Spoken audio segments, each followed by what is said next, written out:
Senhoras e senhores, sejam muito bem-vindos a mais um episódio do nosso AgroVip FarmTech, edição especial Andave, aqui do Congresso da Andave, 12º Congresso. Estamos no segundo dia aqui, já tivemos a oportunidade de falar com vários líderes especialistas do setor e agora não vai ser diferente. Eu, André de Bastiani, vou estar coordenando aqui este bate-papo e participa comigo também aqui hoje o Valmir Assarici, que é o gerente de safra lá da Consult, é o cara que está olhando para cada uma das regiões, o que está plantando, quanto está colhendo, como é que está olhando o ritmo de comercialização. Então vai participar desse bate-papo com a gente. Tudo bem, Valmir? Tudo bom, André? Eu que agradeço a participação aí. Caio Matheus, que já esteve com a gente aqui, batendo papo antes, agregou muito no nosso podcast e é especialista em programas financeiros da FarmTech. Tudo bem, Caio? Tudo jóia, André. Valeu, pessoal, mais uma vez. Agradecer o Rusa também aí de estar participando com a gente, vocês aqui com a estrutura. Vamos que vamos. Muito bem, e nosso convidado de honra aqui, Luiz Vilardo Russa, CFO da Adamar.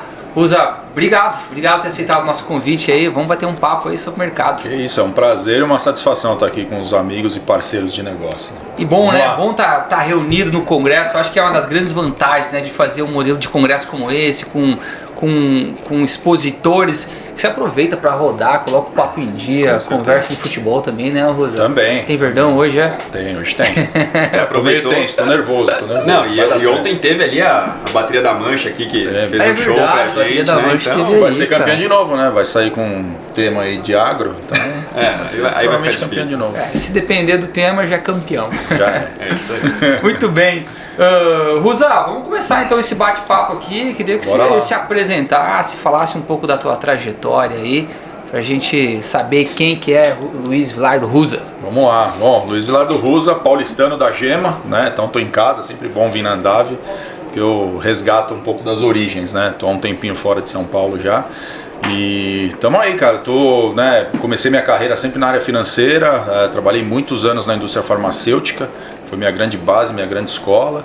Depois tive um período ali de serviços, né? Trabalho em serviços, mas né, o background de indústria me trouxe de volta para o agro, para agroquímicas, né? Então estou aí há 12 anos dentro do grupo Syngenta e né, nos últimos 5 aí, junto com a Adamar, fazendo um excelente trabalho lá para poder agradar o acionista e servir bem os produtores rurais. Né? Então, Isso aí, o mais esse importante, é o foco, com né? certeza. Servir o produtor, né? Trazer soluções aí.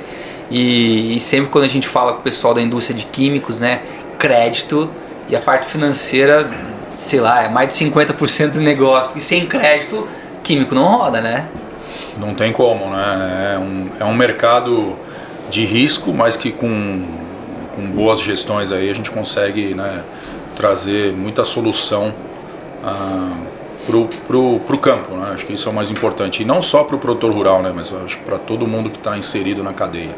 Então é um dos pontos chave aí do negócio, né, que faz rodar o agronegócio. Aproveitando que você falou de risco, e que ano de risco que nós estamos entrando, né? A gente vem de uma sequência de boas rentabilidades, olhando aqui do lado do produtor primeiro, né?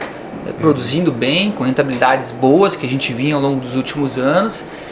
Essa safra 22-23 já foi um pouco diferente, porque custo explodiu. No momento que a gente fez a safra, preços eram muito bons, mas ninguém quis comercializar, né? Deixou para comercializar depois. Entramos esse ano com queda nos preços internacionais. Então até quando a gente olha a rentabilidade dessa safra, por mais que tenha um percentual já comercializado antecipadamente do grão, é uma safra que já diminuiu a rentabilidade. E quando a gente começa a olhar para a próxima, tudo bem, custo caiu, principalmente por conta da queda dos fertilizantes, mas a rentabilidade é pequena. E tudo bem, a gente até fala assim, não, tá voltando a níveis normais ou a níveis históricos. E de fato, tá voltando para esses patamares históricos. Mas o risco que o produtor está carregando agora é maior. Então, primeiro o produtor vai ter que produzir muito bem para ele conseguir fazer margens boas. E eu vejo que não é só do lado do produtor também que a gente está aumentando o risco, né, Russa? Quando a gente olha para o lado da indústria, da mesma forma, né? Como é que você traduz esse momento para o lado da indústria? Eu acho que a gente fala muito que o agro é cíclico, né? E é um fato, né? Todo ano a gente vê movimentações diferentes de mercado e tudo mais, né? Realmente 2022 foi um outlier, né? Acho que para todo mundo que está dentro do agronegócio. E eu vejo 2023 como um ano de ajuste. né? A gente tenta sempre ver o copo meio cheio, né? Eu acho que vai ser um ano de margens apertadas para todo mundo, né? Não só para o produtor rural, mas principalmente para, né, para quem está na cadeia de insumos. Mas a gente vê pouquíssimo risco de inadimplência, né? A gente vê mais um cenário de ajuste, né? E a gente vai ter que passar por esse cenário com margens apertadas, todo mundo que está inserido no agronegócio. Mas vai passar, né? Assim como passou o ano de 2022, né? E a gente teve a inflexão de mercado, né? Gerando todo esse aperto que a gente está vivendo agora nessa condução de safra aqui, as coisas tendem a estabilizar e até eventualmente melhorar, né? Então, sabe que a gente até escreveu um artigo esses tempos aí falando que o 30/4 tinha virado 30/9, né? Porque exato.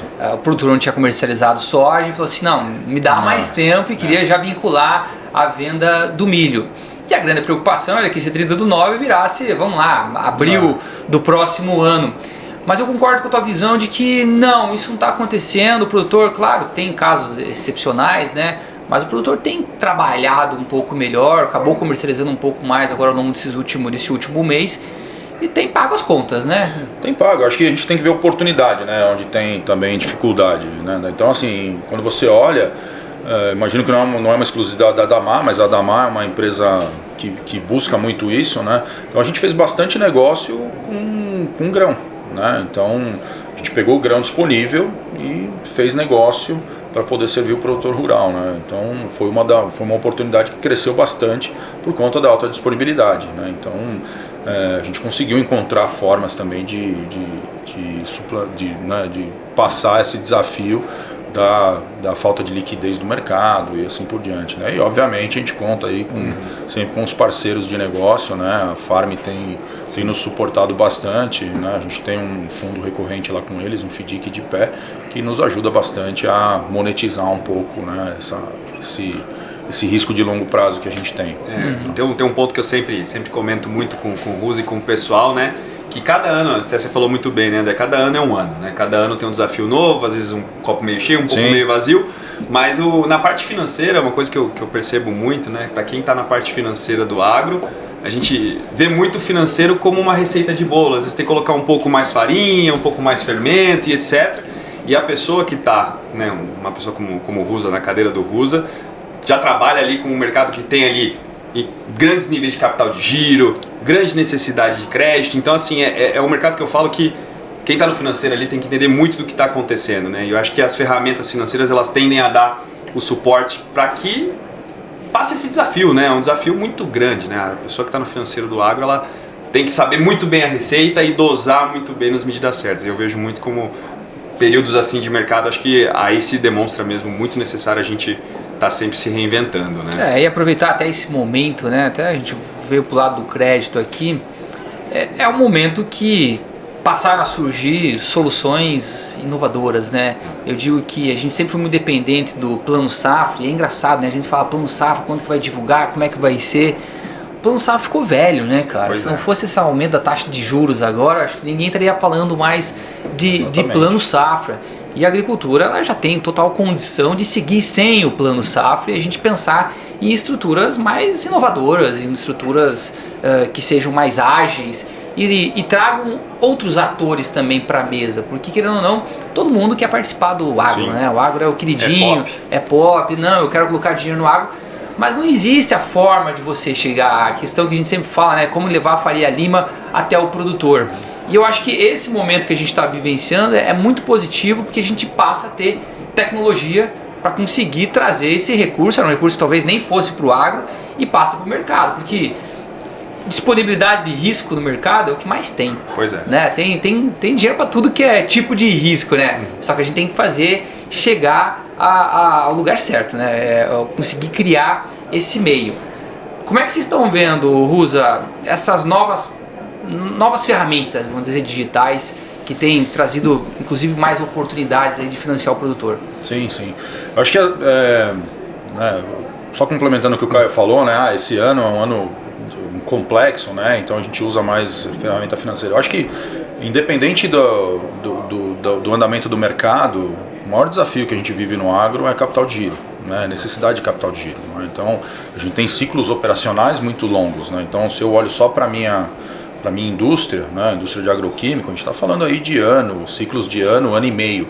Né? Então, assim, a gente precisa de caixa para poder financiar o andamento do negócio. Eu acho que quanto mais... Eu vejo uma evolução muito forte, né, nesses 12 anos que eu tenho de agro, o quanto a gente saiu, né, do papel e do famoso papai e mamãe ali, do barter, para soluções muito mais inovadoras, né, que tentam atender todas as necessidades da cadeia. Diferentes perfis. Então, isso está muito conectado com a facilidade de aplicação no campo. Se você não tiver uma ferramenta simples de aplicar no campo, você pode ter a estrutura que for por trás, o back-office que for, aquilo não vai rodar. Né? Então, você trazer o produtor, você trazer o teu parceiro de distribuição para dentro do negócio é fundamental. A gente tem que ter, né, eles têm que comprar a facilidade e nos auxiliar na implementação, porque senão a coisa não roda, né? Então, no fim, acaba sendo um esforço conjunto de todo mundo que está envolvido. Né? É um trabalho a 6, 8 mãos, né? Porque você pega o parceiro de crédito corporativo, né, crédito privado, você pega a securitizadora que está ali suportando esse parceiro a investir melhor e que está gerando facilidade para que a gente acesse o produtor de forma mais simples. Né? Você tem a cadeia de insumos, você tem o parceiro de distribuição que tem um relacionamento direto com o produtor. Tem o investidor, então, que tem que também... Tem o investidor, né, que tem que entender também a dinâmica do agro, porque, né, não é uma dinâmica tão simples, né? Envolve um risco... dentre vários riscos que envolvem vários tipos de negócio, você tem um risco climático por trás também, que não é simples de entender. Então, quando você acaba juntando todas essas forças, você consegue provar para o produtor que para ele tem um benefício também, que provavelmente ele vai ter um custo né, mais acessível do que ele ter que se financiar através do balanço de uma empresa cujo core business não é vender, né, não é vender dinheiro nem serviço financeiro, é vender produto. Né? E é um conjunto de variáveis, né? Porque quando você pensa na questão, estou tomando crédito como produtor, ou o mercado como um todo, né? Você está pensando primeiro em disponibilidade desse recurso, que hoje tem disponibilidade, que eu falei, tem gente querendo risco, tomar qualquer tipo de risco. A gente pensa em taxa de juro e que daí é algo que a gente vai ter que acompanhar o mercado, não tem como fazer milagre mesmo, né? Até esse cenário de redução de taxa de juros começa a se desenhar agora, eu acho muito positivo, porque tem mais dinheiro podendo entrar não só para OPEX, mas para CAPEX também. Outra variável é a questão de prazo, que eu acho que é importantíssimo também, porque hoje na agricultura nós somos muito acostumados, né, a pensar em prazo safra, e nós produtores, ou o produtor em geral, tá na atividade por tempo indeterminado, né? Então às vezes ele até quer buscar linhas mais longas do que do curto prazo.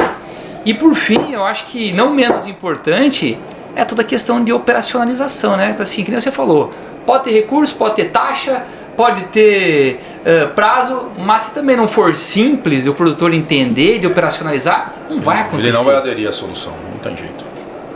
Isso é uma verdade, né? Porque às vezes a gente tem um desafio muito grande, né? Eu digo aqui em nome da Farm, de conseguir traduzir muito o que o mercado de capitais quer trazer para a ponta, né?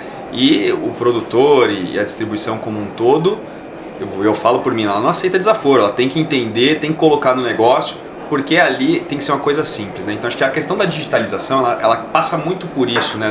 Da gente conseguir levar com facilidade e trazer a possibilidade do produtor fazer o que ele faz de melhor, que é aproveitar as oportunidades de mercado e os momentos de tomar um crédito rápido, de se financiar, e eu acho que isso faz toda a diferença, né? Eu acho que, né, complementando, eu acho que eu sempre brinco lá com o meu pessoal interno, acho que o Caio já deve ter ouvido, ou deve ter escutado isso quando ele estava lá com a gente. Quem tem informação detém o poder.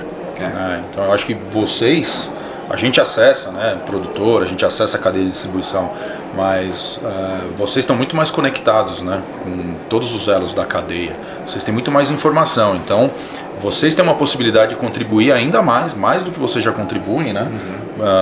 Para quem está participando dessa cadeia, para a gente fazer um negócio cada vez mais simples para o produtor rural, né? É isso que a gente quer, porque no fim ele tem que se preocupar em gerir o risco climático dele.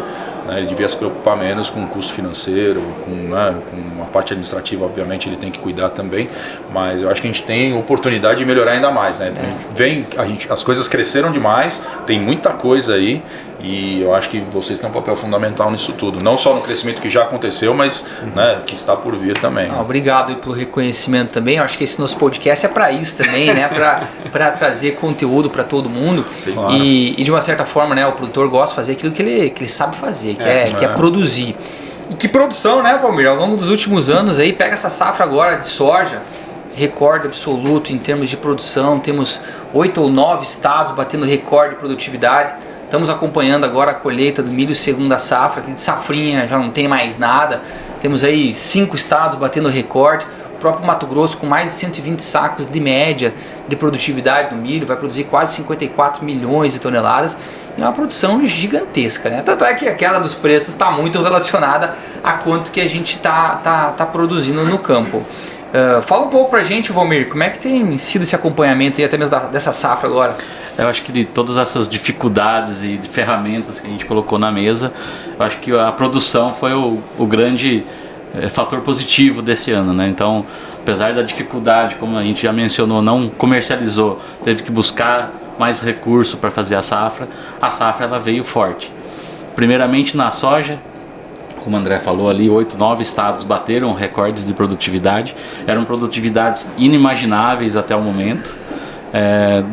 A gente sempre falava lá na AgroConsult que a safra de 65 sacos por hectare ela já foi plantada, mas ela ainda não tinha sido colhida.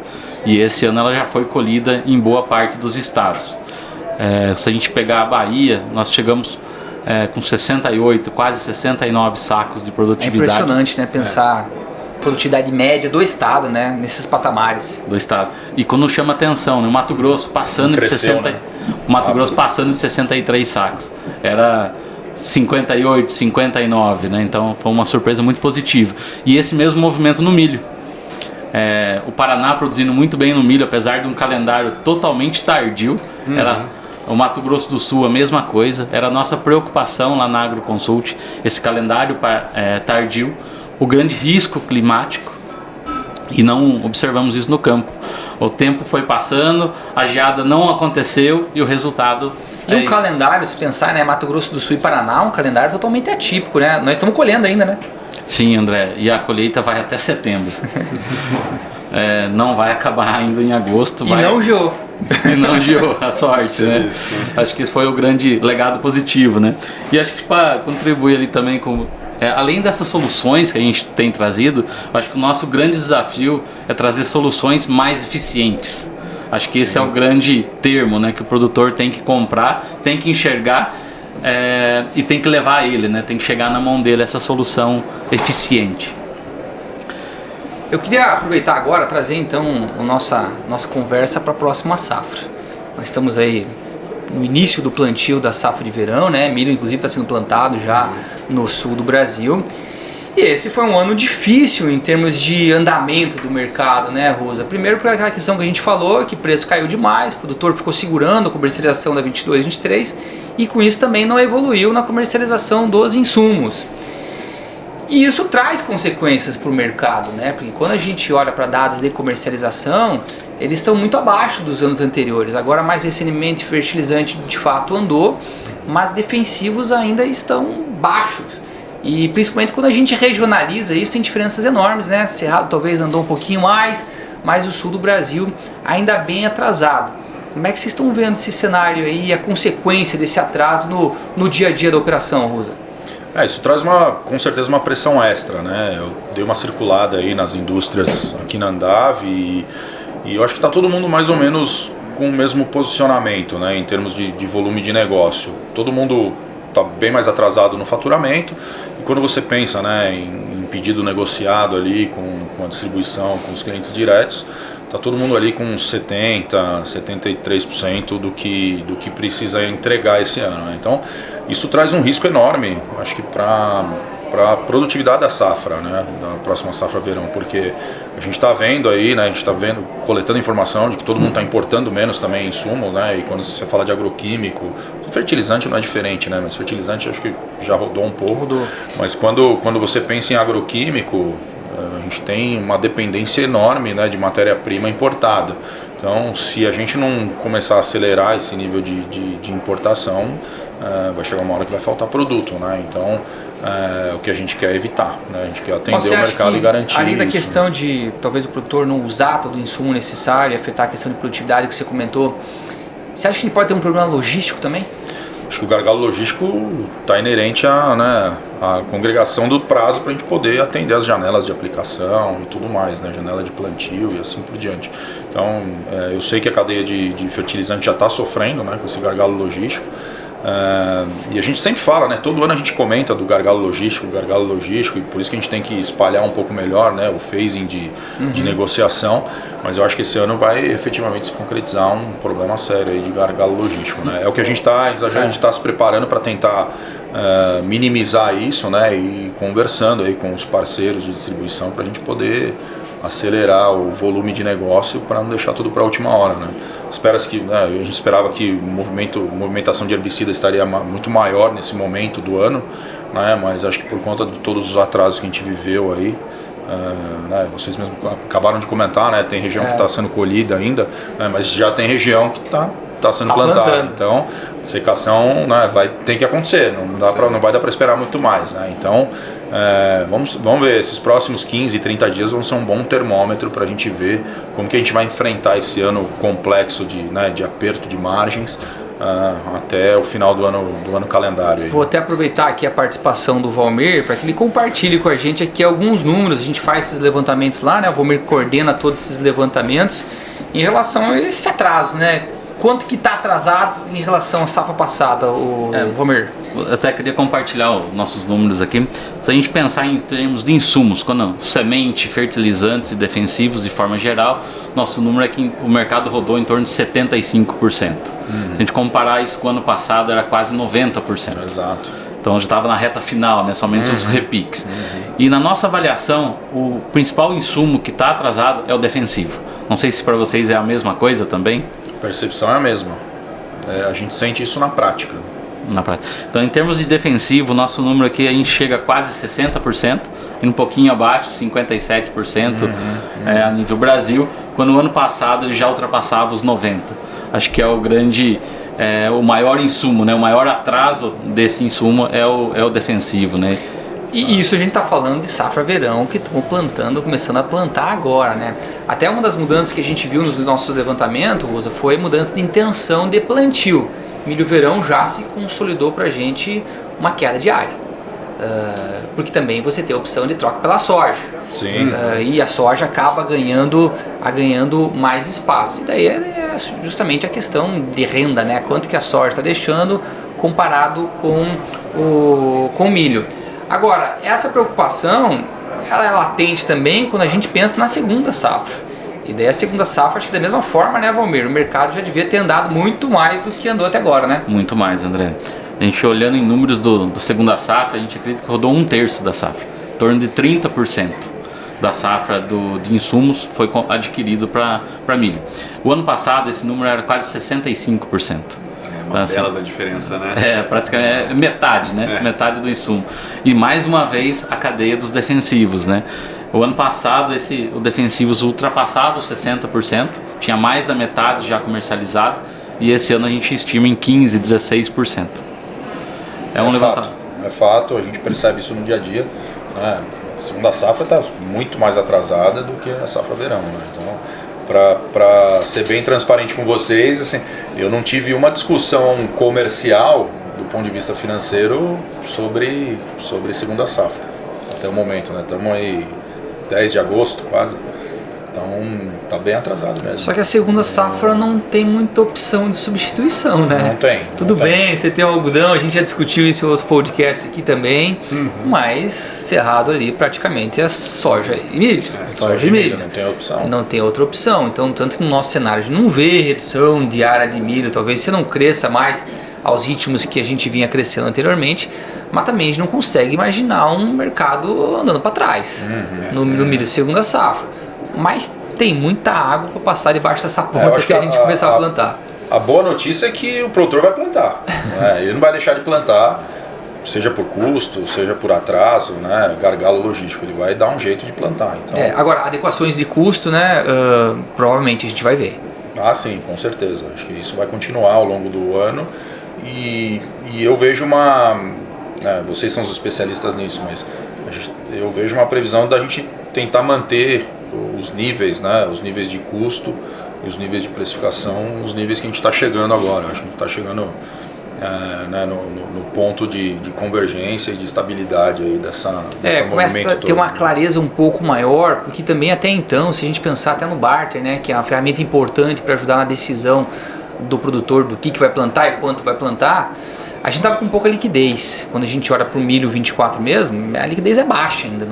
Agora sim, que a gente começa a movimentar um pouco esse mercado e ter um pouquinho mais de clareza de como que vai ficar essa relação de troca. Porque a gente fala muito do barter, mas muitas vezes a gente não consegue fixar esse barter por conta da liquidez.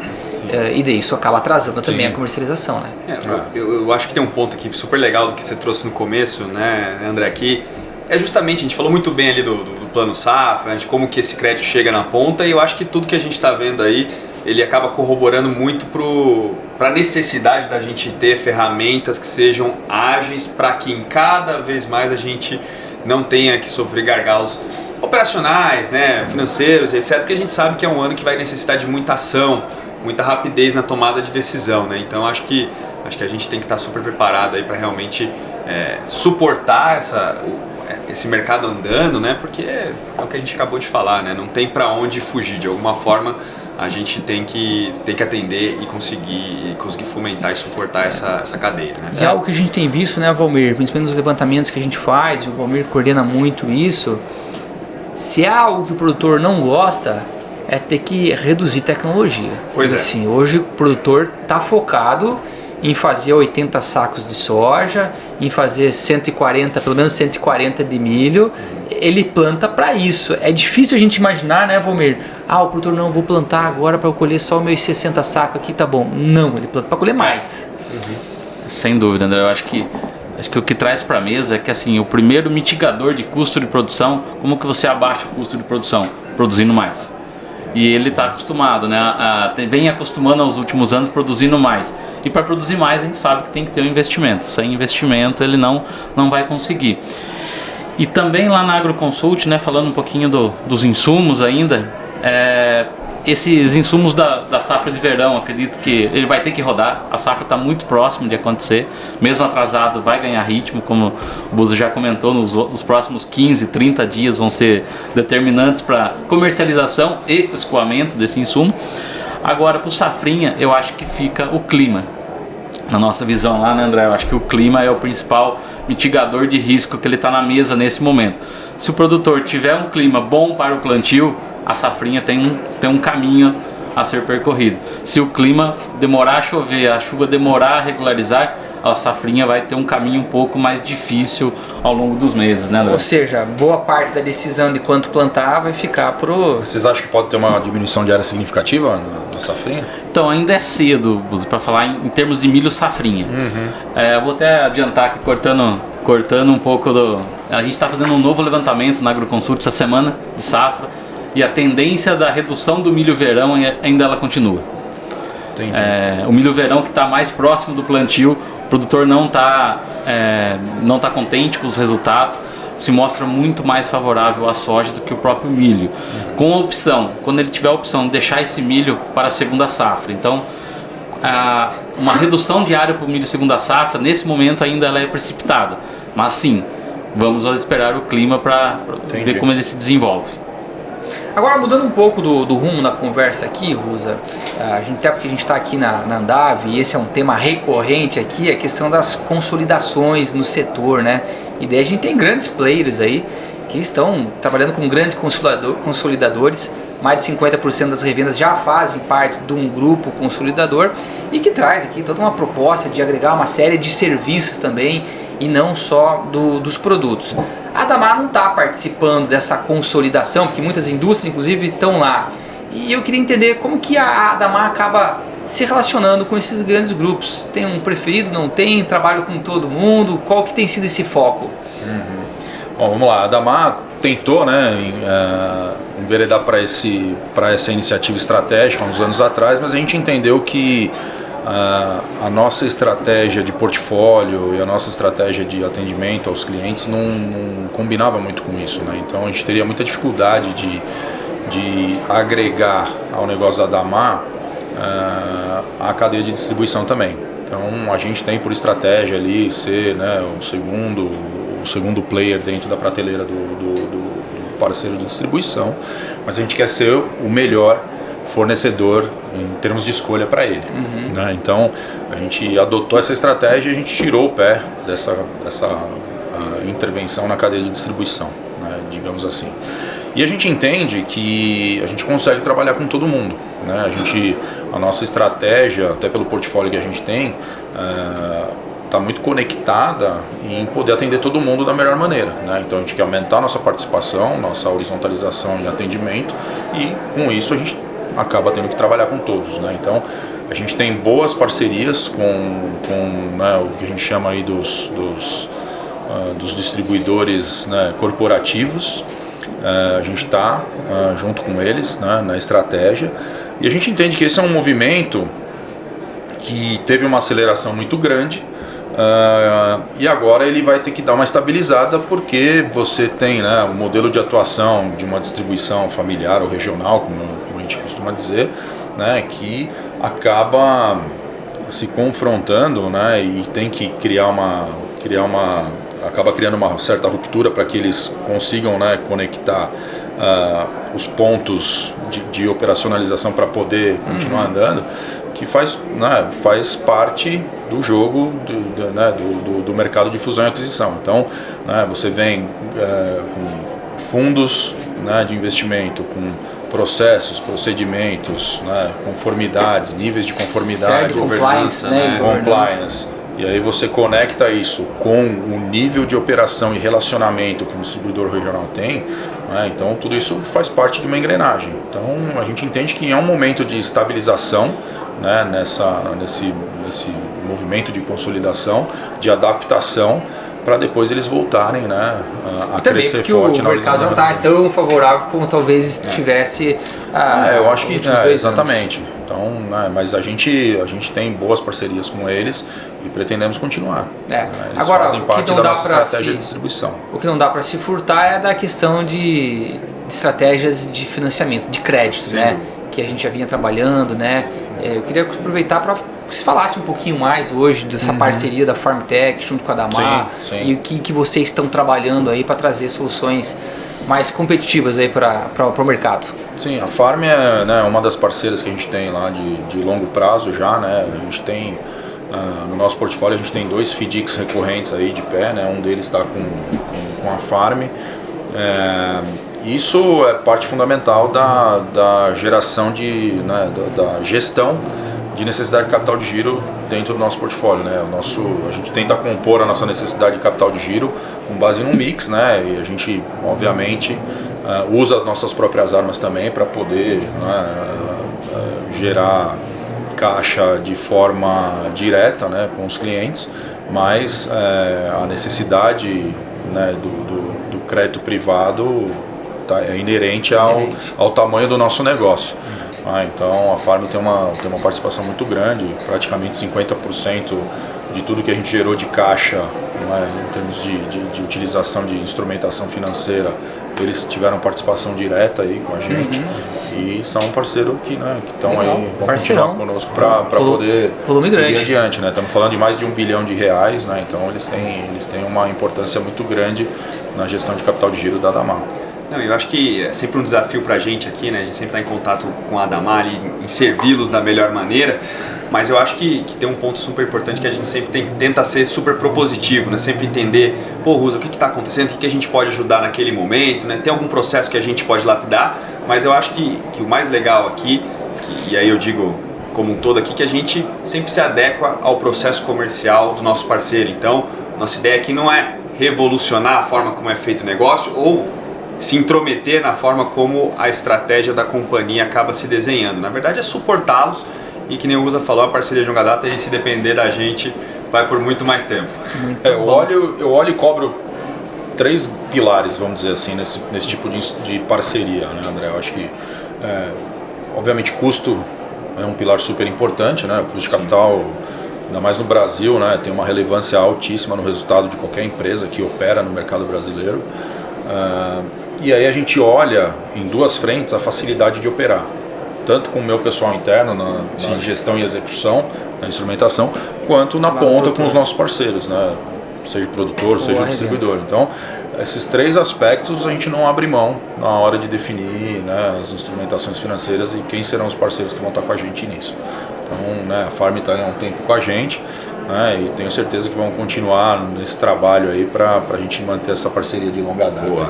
Muito bom. Beleza. Se não mantiverem, serão cobrados. Você já cobrou aqui, né? Falou custo, E né? tá registrado aqui ainda, cara. Agroconsult também, Agroconsult também. É isso aí. Também, ó. Vamos dar uma diluída nessa cobrança aqui. Da Má também é cliente Agroconsult, exatamente. Isso aí. Bom, estamos chegando aqui ao fim do nosso podcast, nossa conversa, papo muito bom. E a gente sempre encerra, o Ruza, trazendo aqui uma provocação, que é, no seu ponto de vista, qual que é o maior desafio que o agronegócio vai enfrentar ao longo dos próximos 10 anos? Pergunta boa, né? Olha, eu acho que, como eu falei, eu acho que o desafio da necessidade de capital de giro é um desafio constante, talvez um dos maiores que a gente tem que enfrentar, mas eu acho também que a gente vai ter um desafio regulatório muito grande, né? Eu vejo um desafio regulatório até como reflexo do que a gente tem acompanhado aí no restante do mundo, né? Principalmente para a indústria de agroquímico. Eu acho que vai ser um desafio enorme, e desse desafio surgirão oportunidades também, né? A gente tem visto aí a evolução do mercado de biológicos, essa conexão do químico com o biológico, né? Potencializando a atuação do produto no campo. Então acho que a gente vai conseguir extrair boas oportunidades desses desafios regulatórios que a gente vai enfrentar no próximo. E a gente já faz muita coisa boa, né, Ruza? Eu acho que uma das coisas que a gente trabalhar é comunicar isso daí também, fazer chegar. O produtor brasileiro é muito adepto, né, à tecnologia, tanto que a gente é um berço de inovação, né, para qualquer discussão que a gente fale de agro. Então acho que o Brasil tem um desafio de comunicar melhor isso, né? Não só mundo afora, né, mas internamente também para a sociedade, né? Então esse é um desafio enorme que a gente tem também.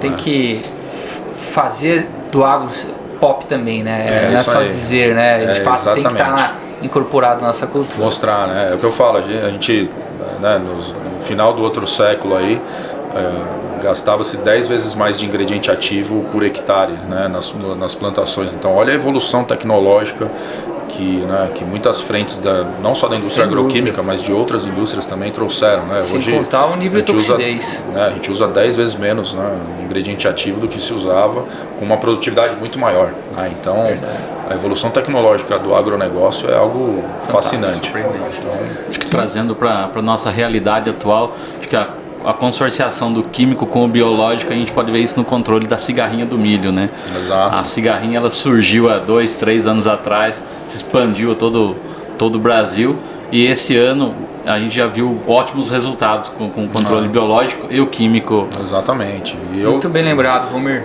Eu vejo a Damar bastante na vanguarda, né? A Damar detém registro de muitos ativos, é a que mais detém ativos, né, no mercado agroquímico, e tem uma fortaleza muito grande no desenvolvimento de formulações diferenciadas, né? Então a gente vai estar com certeza na vanguarda aí desse desafio. Muito bem, queria agradecer então ao Ruza a sua participação. Últimas palavras, Ruza. Foi um prazer, né? É sempre um prazer estar com bons parceiros. De antemão peço desculpas se eu falei alguma bobagem aí no podcast de vocês, mas contem comigo aí, vamos pra frente que, né, o agro move esse país e não vai ser diferente nos próximos anos. E eu gostei que o Ruza exerceu aqui o papel de cliente, né? Cobrou não só a FarmTech, como a Agroconsult também, ó. Vocês aí, ó, quase pela culatra, negócio. Cobrar comigo, pode cobrar. Vamos pra cima. Fala aí, Caio, obrigado aí por dar o espaço pra gente. Pessoal, que isso, um prazer sempre estar aqui com vocês. Ruza, de novo, obrigado aí pela parceria, tamo junto, pessoal. Valeu, Valmir. Eu que agradeço, muito bom, André, eu que agradeço a oportunidade aí. Muito bem, tá bom. Então é isso aí, pessoal. Estamos encerrando aí mais um podcast da FarmTech, AgroVip. E daqui a pouco tem mais. Grande abraço.